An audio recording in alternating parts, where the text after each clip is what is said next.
Hi friends, இன்றைக்கி வந்து சூப்பரான beginner friendly plus bachelor friendly சூப்பரான மட்டன் பிரியாணி ரெசிபி தான் பார்க்க போகிறோம். வாங்க பார்க்கலாம். செய்கிறது வந்து ரொம்பவே சிம்பிள். ஃபஸ்ட்டு ஒரு குழிக்கரண்டி அளவு வந்து எண்ணெய், அதில் வந்து பொடியாக நைஸாக கட் பண்ணி வச்சு வெங்காயம் ஒரு 4, பட்டை, கிராம்பு, ஏலக்காய் எல்லாமே ஒரு ரெண்டு போட்டுட்டு நல்லா பழுத்த தக்காளி வந்து போட்டுக்கலாம். நல்லா வெங்காயம் கலர் சேஞ்ச் ஆன பிறகு 4 தக்காளி நல்லா பழுத்தது கட் பண்ணி போட்டுட்டு, அப்புறமா ஒரு சின்ன மிக்ஸி ஜாரில் இஞ்சி, பூண்டு, கொத்தமல்லி, அப்புறமா புதினா எல்லாமே கொஞ்சம் கொஞ்சமாக போட்டு ஒரு பேஸ்ட் ஒன்று அரைச்சி அதிலே வந்து ஊற்றிடலாம். தக்காளி எல்லாம் சாஃப்டான பிறகு நான் வந்து இன்றைக்கி சீரக சம்பா ரைஸ் தான் எடுத்திருக்கேன். ஸ்மெல்லும் சூப்பராக இருக்கும், டேஸ்ட்டு சூப்பராக இருக்கும். அது வந்து ஆட் பண்ணிக்க போகிறோம். அது வந்து வாஷ் பண்ணி ஊற வச்சிடலாம். அப்புறமா வந்து அதிலே கொஞ்சமாக சால்ட், அப்புறமா சில்லி பவுடர் வந்து ஒரு 2 டேபிள் ஸ்பூன் அளவு வந்து போட்டிருக்கேன்.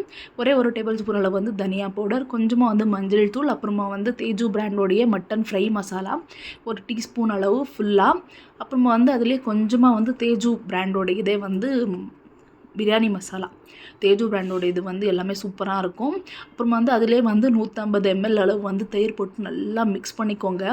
சூப்பராக இருக்கும். அது அப்படியே அந்த ரெசிபியோட அப்படியே சாப்பிடலாம் போல் இருக்கும் பார்க்கும்போதே. போட்டு நல்லா மிக்ஸ் பண்ணி விட்டுட்டு அதிலே வந்து வேணுன்ற அளவுக்கு வந்து தண்ணி ஊற்றிக்கலாம்.